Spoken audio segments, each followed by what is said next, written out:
Bismillahirrahmanirrahim. Dear students, Assalamu alaikum. In the last lectures, we were studying events of mitosis. Today, we will discuss how does mitosis in plants differ from that of animals. Important question from examination point of view. Differences in mitosis in plants and animals. Mitotic events in plant cells are generally similar to the events observed in animal cells. But there are some differences.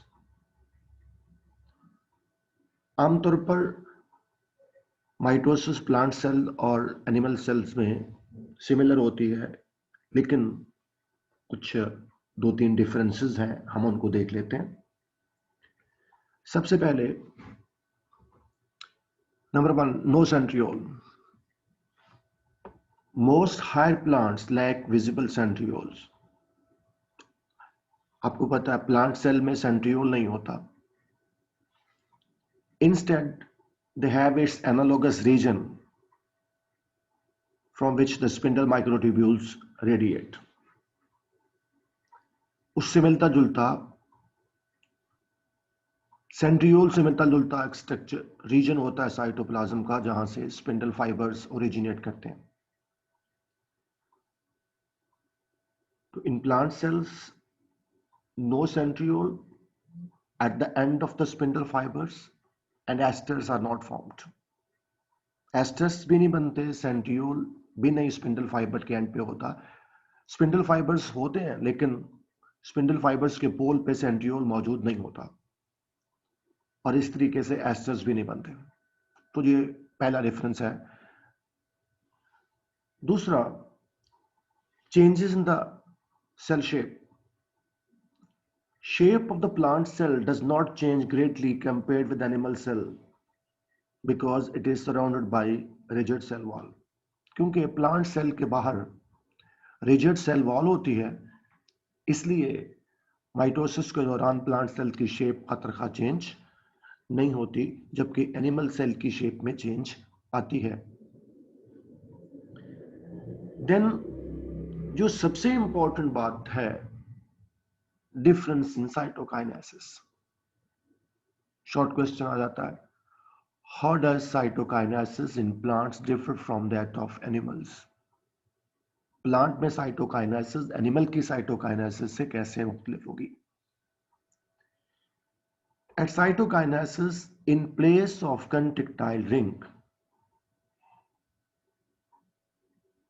a membranous structure phragmoplast is formed from the vesicles which originate from the Golgi complex.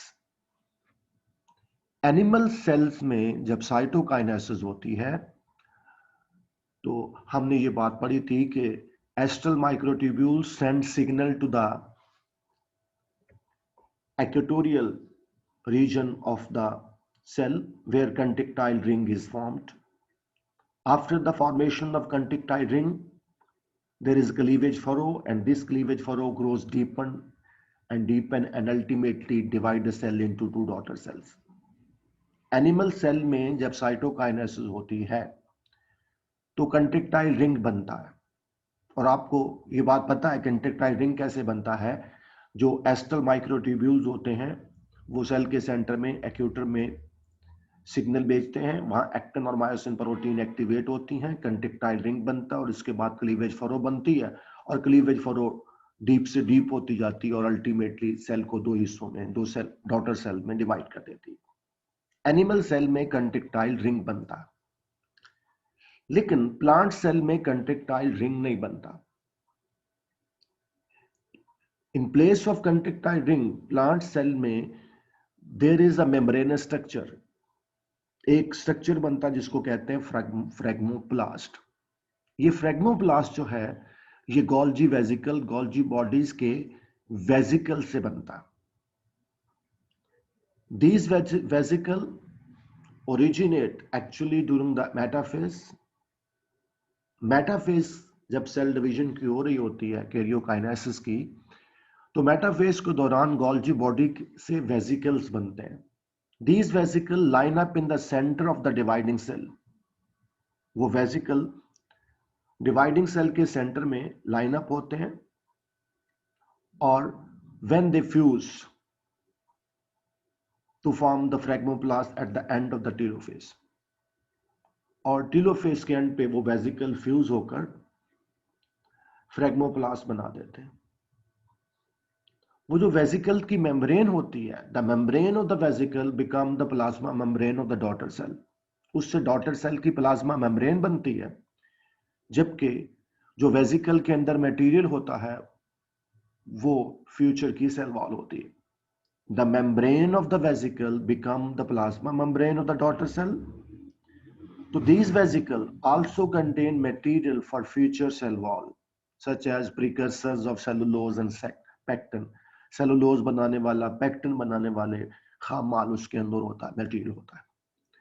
तो in how does mitosis in plant differ from that of animals? पहला difference ये है कि in animal cells centrioles are present at the end of the spindle fibers, जबकि in plant cells centrioles are not present. Or at the same time, in animal cell, esters are formed, whereas the plant cell में esters नहीं बनते.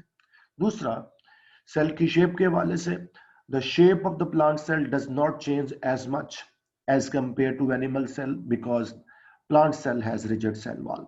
और तीसरी जो सबसे अहम बात है कि in animal cells, cytoplasm divide by the formation of the contractile ring, by the formation of the cleavage furrow. जबकि in case of plant cell, in spite of the contractile ring, a phragmoplast is formed at the center of the cell. And this phragmoplast is formed by the fusion of vesicles which are derived from the Golgi complex. And these vesicles originate during the metaphase, but they line up in the center of the cell where they fuse to form phragmoplast at the end of the telophase. Or as a result, cell is divided into two daughter cells. आप देख सकते हैं, this is plant cell, ये दो nucleus बन गए उसके, और फिर these are the vesicles जो गोल्जी बॉडी से आई हैं, ये यहाँ लाइन अप हो गई और फिर ये फ्यूज होकर फ्रैग्मोप्लास्ट बनाएंगी और वो बाद में सेल प्लेट और नई सेल वॉल बन जाएंगे. ये था difference between mitosis of plants and animal. Important question है एग्जामिनेशन पॉइंट ऑफ व्यू से. माइटोसिस के एंड पे हमें एक छोटा सा टॉपिक मिलेगा, इंपॉर्टेंस ऑफ माइटोसिस. ये भी देख लेते हैं. माइटोसिस के फायदे क्या हैं? सबसे पहली बात, equal distribution of heredity material in the daughter cells. Mitosis की वजह से हेरिडिटी मटेरियल क्रोमोसोम्स की इक्वल डिस्ट्रीब्यूशन होती है. हमें पता है कि mitosis is a type of cell division in which the parent cell divides to form two daughter cell and daughter cell have the same number of chromosome as the parent cell. तो equal mitosis ensures equal distribution of the heredity material chromosome in the daughter cells. Then number 2, as in mitosis there is no crossing over, no recombination. Crossing over नहीं होती, recombination नहीं होती, genes के नए combination नहीं बनते, variations नहीं आती, इसलिए genetic information remain unchanged generation after generation. एक सेल से दूसरे सेल में जब जेनेटिक इंफॉर्मेशन ट्रांसफर होती हैं तो वो अनचेंज होती हैं, क्योंकि माइटोसिस में क्रॉसिंग ओवर नहीं होती, रिकम्बिनेशन नहीं होती, इसलिए genetic information remain unchanged generation after generation.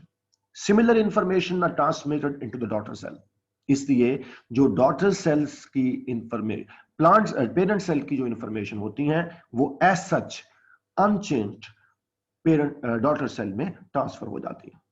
तो पहली इंपॉर्टेंस थी माइटोसिस की कि equal distribution of heredity material. दूसरी, information are transmitted from the parent cell to daughter cell unchanged. इसके अलावा in many organisms including plants and animals, asexual reproduction is because of mitosis, regeneration, healing of wounds, and replacement of older cells are all the gifts of mitosis. Plants और animals में जो asexual reproduction होती है उस पे mitosis involve होती है। इसके अलावा बहुत सारे एनिमल्स में जो लॉस्ट पार्ट की रिकवरी होती है, रीजनरेशन होती है, वो भी माइटोसिस की वजह से है। ह्यूमंस में, दूसरे एनिमल्स में हीलिंग ऑफ वाउंड्स जो है, जख्मों का भरना, ये भी माइटोसिस की वजह से है। और इसके साथ साथ जो ओल्डर सेल्स होते हैं जैसे red blood cell, white blood cell वगैरह, ये रिन्यू होते हैं माइटोसिस की वजह से। ये सारे माइटोसिस के गिफ्ट्स हैं। Asexual reproduction, regeneration, healing of wounds, replacement of older cell. अगर माइटोसिस ना हो तो एसेक्सुअल रिप्रोडक्शन पॉसिबल नहीं होगी, रीजनरेशन पॉसिबल नहीं होगी, हीलिंग ऑफ वाउंड्स नहीं होगी और ओल्डर सेल्स की रिप्लेसमेंट नहीं होगी। इसके अलावा नंबर 4 पे हमारी बुक वाला देता है development and growth of multicellular organisms. Multicellular organism में जाइगोट से कंप्लीट इंडिविजुअल बनना और फिर उस इंडिविजुअल के साइज का इंक्रीज होना depends upon mitosis.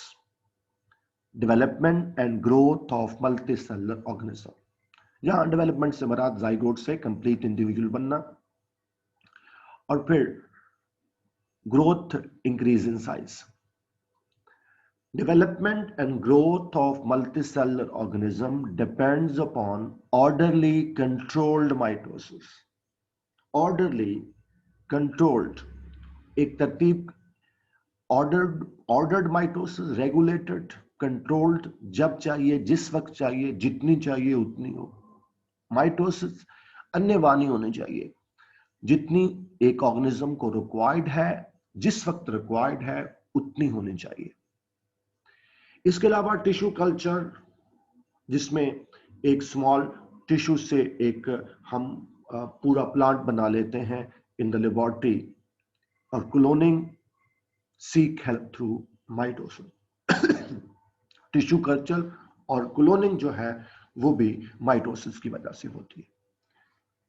In order to obtain all these gifts of mitosis, mitosis के तमाम फायदे हासिल करने के लिए an organism require managed, controlled, properly organized process of mitosis. जैसे मैंने पहले भी कहा कि माइटोसिस कंट्रोल्ड होनी चाहिए, ऑर्गेनाइज होनी चाहिए, मैनेज होनी चाहिए। मतलब ये है कि जितनी सेल डिवीजन रिक्वायर्ड है सेल के अंदर उतनी हो, जिस वक्त रिक्वायर्ड है उतनी हो, जिस पार्ट में रिक्वायर्ड है उतनी हो, उसी पार्ट में हो। तो ये माइटोसिस कंट्रोल्ड होगी, मैनेज्ड होगी, प्रोग्राम्ड होगी, which otherwise may result malfunction. अगर ऐसा ना हो, यानी माइटोसिस कंट्रोल्ड ना हो, माइटोसिस मैनेज ना हो, माइटोसिस अन्यथा होती जाए, एक सेल कंटिन्यूसली डिवाइड होता रहता बगैर किसी रिक्वायरमेंट के, बगैर किसी नीड के, तो उसके नतीजे में मेल फंक्शनिंग होगी, फंक्शन ठीक नहीं रहेंगे, अनवांटेड ट्यूमर बन जाएंगे, रसौलियां बन जाएंगी और लीथल डिजीज हो सकती है जिसको कहते हैं कैंसर। लीथल से मराद जानलेवा बीमारी हो सकती है कैंसर। तो माइटोसिस कंट्रोल्ड होनी चाहिए, ऑर्गेनाइज होनी चाहिए, मैनेज होनी चाहिए। अगर ऐसा ना हो तो बॉडी के फंक्शन ठीक नहीं होते, ट्यूमर बन सकते हैं और जानलेवा बीमारी कैंसर हो सकती है। This is all about mitosis. Next topic tumour है, वो नेक्स्ट वीडियो में पढ़ेंगे। Thank you very much.